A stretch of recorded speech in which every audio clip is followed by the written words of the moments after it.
Welcome to the Spaghetti Wall podcast, where we dive into life. Both the messy parts and the moments of joy, and everything in between. I'm Jason Wilcox, licensed clinical social worker. And I'm Dr. Thaen Saelee, a licensed clinical psychologist. Oh my gosh, my partner is MAGA. Oh my gosh, my partner is liberal. Yep, that's hit the headlines. That's all over the news. People not being able to stay together because of their political views. If this is you, this is what we're going to be talking about today. How do you be in a relationship when you have differing political views? Whether you're a Democrat with a Republican, a MAGA with a liberal, whatever you are, that can be really intense and very difficult to navigate. I think people find themselves disorientated or confused or doubting the relationship when these issues come up, Jason.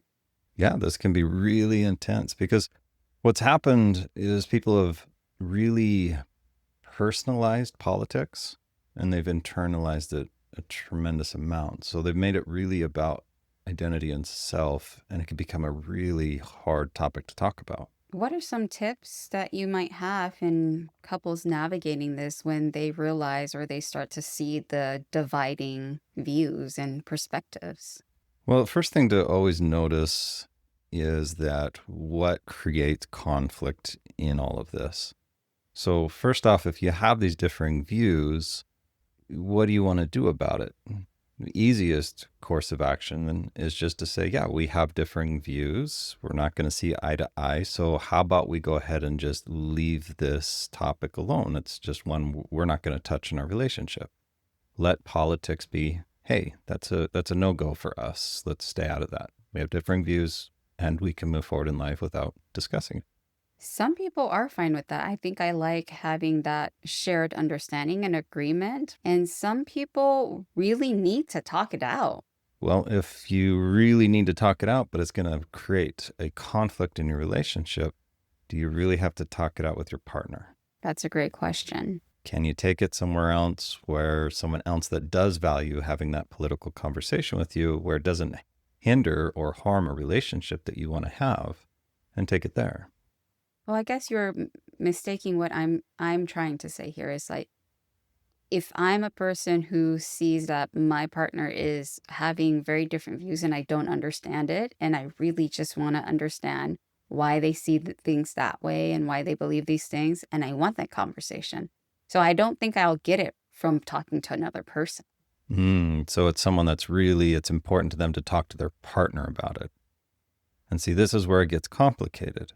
Because if you guys have these differing views and one of you or both of you has some kind of a feeling that your partner has to see eye to eye with you, or that you try to take any position of controlling your partner or pushing your agenda on your partner, this is where it's going to start possibly on a slippery slope of toxicity in the relationship, where it can cause some damage in the relationship and you probably are going to fight.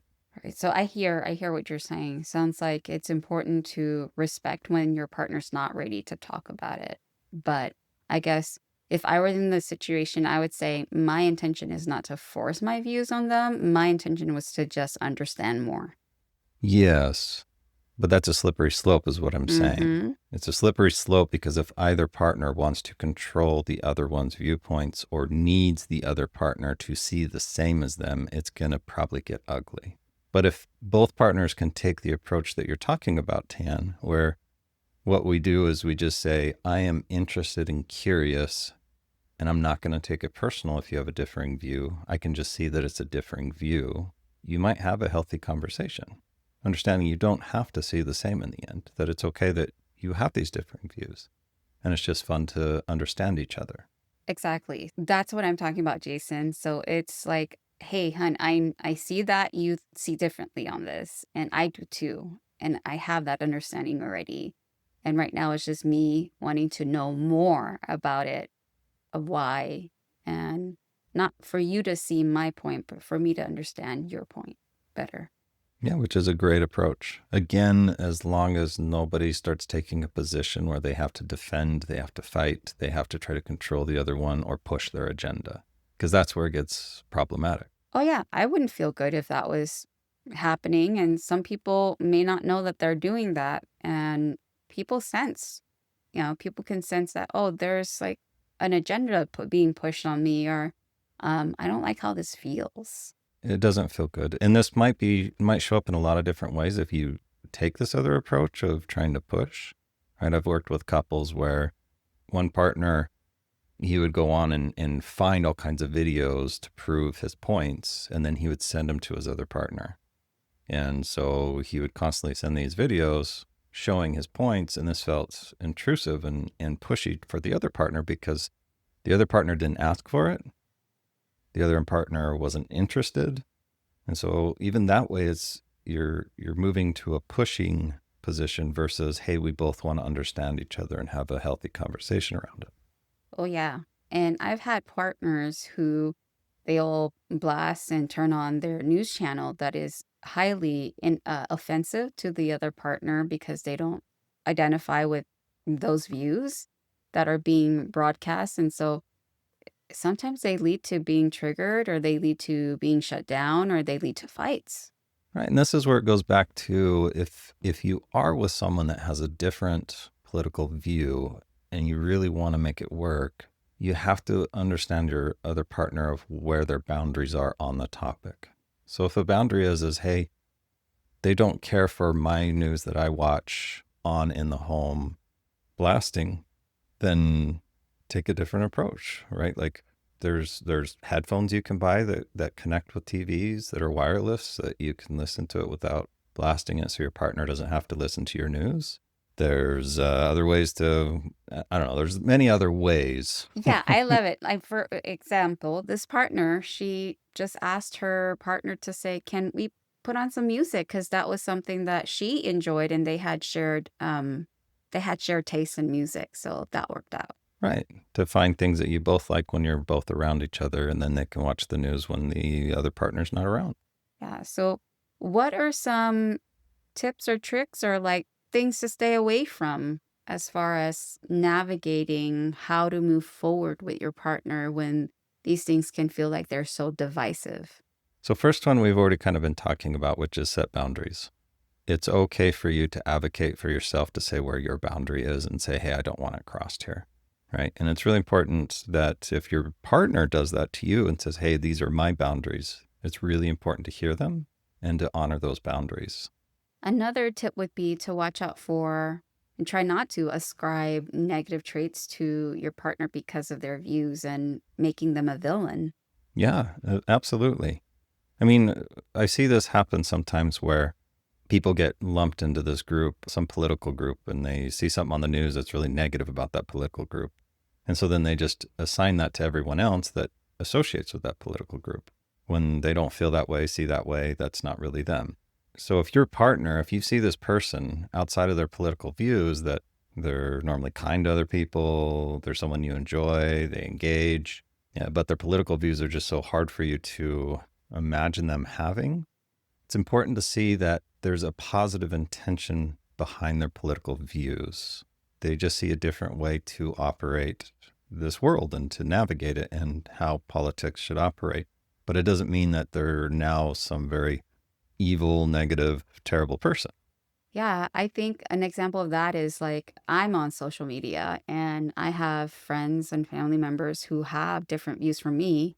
And a lot of times they'll post content that I don't agree with. However, I go, wow, I understand why they're posting this, and I can see their positive intention around why they value this stance or why they value this message. And so I'm able to tolerate it a little bit more in that sense. And I still love them. And I know that this doesn't make them a horrible person. I think another aspect to recognize is if your partner is someone who can't fully honor this boundary, or even like maybe a mom or a dad or a grandma or a grandpa, right? They can't honor your boundary of saying, hey, I don't want to talk about that, or I don't want to go there with this. And they still go over that. It's really important to understand that you don't have to defend. You don't have to argue with them. You don't have to prove them wrong. You can also just recognize that there's somebody that's struggling with their own internal self, and so they are pushing because of their own internal struggles, and you don't have to engage with that. There's also this other aspect, Jason, of like wanting to be a mesh. You know, some people have this idea that like my partner and I need to think the same, be the same, operate the same for this relationship to work. And you said something really cool, which is like, we have to acknowledge that our partner is a different person and separate from us, and then they're not an extension of us. This is another autonomous human being with their own thoughts, their own feelings, their own choices. And when we can recognize this as a partner, not an extension of you, they can be them. I think the second part of that would be, not making your love and love for each other and their love for you based on these views, right? Like then the love feels conditional. Feels like unless you think like me and feel like me and agree to do X, Y, and Z or be X, Y, and Z, then you don't love me and I can't love you. Oh, absolutely. It's so important to recognize when this doesn't have to be about love or not love, or whether you have a great relationship or not. There's another aspect to politics that's just interesting in and of itself. I mentioned this earlier about making it personal, about making it about internal self. Like I get asked sometimes, people will talk to me about politics. And I have people talk to me about lots of political things I don't agree with. But I don't get heightened, I don't get reactive, I don't get upset. I'm okay with what they want to tell me, and I'm okay if they want to discuss it. I'm okay sharing my views if they want to talk about my views. The only reason why I can do this is I don't have what's called a negative core belief tied to it. I don't have any internal filter that says anything negative about me if people don't agree with my political views. So it makes me feel comfortable and okay in my skin when someone wants to share something that I might very much disagree with, or very much in a political sense be against, and still be in the same room, still be able to have a great time with them, still be able to play a game or have dinner together or go do something fun and it not damage a relationship. That's a great point. And I can share, like, for me, full disclosure, as a person of color, as a refugee, as a female in the world, I held this view of like, if this person feels this way, then they are dangerous to me. And so I had to work through that so that I can be present with a diverse group of people and to be accepting and empathic and stay myself and stay regulated without becoming reactive or defensive. So I think, for anyone out there that can relate to this negative belief that if this person feels this way and believe these things, then they're dangerous to me, I would definitely call folks in to work on that and reflect on that. Yeah, it's one of those things that if you're feeling a reactivity when someone's talking about their political views or has an opposing political view, that's something internal to you that, if it's really creating a lot of tension and hardship, especially in your relationship, it'd be really important to seek some professional help and guidance. Because it doesn't have to feel like that. It doesn't have to hurt or feel so reactive inside. Right. I think the message here is that we can coexist with having different views, and it's probably very healthy for us to be individuated as people in partnerships. Now, I know some of the audience, if they're listening right now, might be starting to think of, well, yeah, but what if some of these extreme views go to a point where it's actually harming people? And I think that's a fair point and really important to talk about too. Yeah, that you have limits, and maybe these limits are deal breakers for you and your partner or in partnerships with anyone. And I think it's important to normalize that too. Couples do separate for these reasons because they identify, or one or both identify, that this is a deal breaker. I can't be in a relationship and I don't want to be, or it's gone past my limit. It's past my boundary where I can no longer feel like I can support myself and be safe or be seen.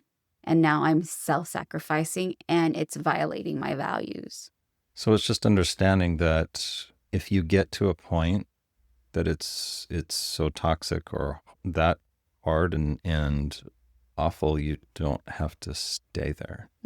You have a choice to leave. And that comes with, I think, emotional outcomes and consequences of feeling shame or guilt or embarrassment, or even like, oh, wow, I failed. Like, I feel like a failure because I couldn't make this relationship work out or this marriage work out. And I think those are valid feelings to feel because there's lots of investment in a relationship, some long-term relationships may end because of this. They're valid to feel, and at the same time, you didn't fail. We won't go all details on why, but there is another podcast we did on failure about how failure doesn't actually exist. I'd encourage you to listen to that, but you didn't fail, I can already tell you. You didn't. It's just a part of life. It's a part of growing. It's a part of discovering. It's just the path you're on. And if that path diverges, and you need it to diverge for your own sanity, your own health, your own enjoyment in life, then it needs to separate. Yeah, I think a lot of these negative beliefs keep us stuck. So it's important for us to look at ways of moving forward. Like, okay, well, I made this decision that I can't stay in this relationship because of it violating my views or my values. And then we go, well, what are your values? And how can you put those into value directed action to move forward from this very stuck and sad or grieving place of loss and, leaving the relationship? But I'd always go back to where we started in this podcast, that it's not that a relationship has to end. And I would always encourage people to look at things first. Can you guys just say, hey, let's not talk about it if it's disruptive? Can you put boundaries around it if you need them?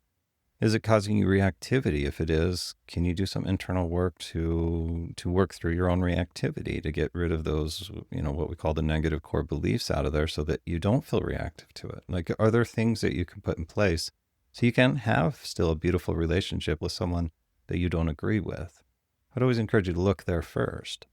Oh yeah, there's many examples of people coexisting and loving each other, even with different views, different interests, different beliefs. And we talk about shared values a lot and shared goals. And I think it's important to know that religion, politics, these things are just a small percentage of your life that you're building together with your partner. And so it's so important for us to expand our view and look at all the other areas that are succeeding and progressing and that do align and match, like family time, like career, like supporting each other, share interests and hobbies, memories that you've already built and are still continuing to invest in, and not just this one small aspect of your life. I would say that takeaway is like, don't weigh this aspect of differences so heavily and so much. It's just a small percentage. And if it's becoming a large percentage, you might want to check in on what's actually going on. Because if someone's so focused on politics that is the majority of their life, well, unless you're a politician, that's different. But if you're not a politician and that's not your job, and you're so focused on politics that it's overrunning your life, there's something going on there that's more deeper internal to self. And I think that's another aspect to all this that's important, is that if you yourself feels that your partner needs to have the same views as you and you're pushing them on your partner, that'd be really important to look at and identify what's going on in you that you feel so profound that your partner has to agree with you, that they can't have a differing view. They can't have their own thoughts and opinions that aren't yours. It's multi-layer. It might be deeper. If you're making it conditional and all about politics and you have to think this way and be this way, then now the love and the relationship is conditional. And I would even challenge individuals who might get to this point where politics and political views are making up such a big fuss and a big commotion and disruption in your relationship, then there might be underlying issues of you not being happy, of resentment, of working through things that had created that attachment rupture or distrust and feeling of betrayal or unsafety. So I really encourage folks to dig deeper. So takeaways, always start with self.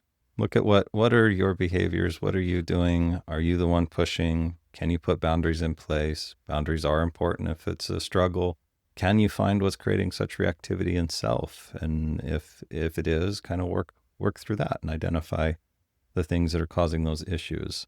If you can, and have healthy conversations where both of you can just be curious without taking it personal or feeling like you have to defend or attack or force, you might be able to have healthy conversations around it. Thirdly, focus on the other pieces of your life you're building together, not just a small percentage. And I think for number 4 is if it feels really big and heavy and you guys are really reactive, there might be deeper things to explore. And a couples counselor can always be helpful. Or individual. You can work through things. Yeah. Individual counseling, couples counseling. We got on our site, you can go get packets, trainings to help with some of this stuff, but find ways to support yourself or support both of you. Yeah, sometimes it's really helpful to have a third objective party to facilitate discussion. If you found this session helpful, consider sharing it with someone who might need it. And don't forget to subscribe for more real conversations about mental health, happiness, and how we keep going even when life gets tangled. Until next time, keep showing up, stay curious, and remember, the mess is the method.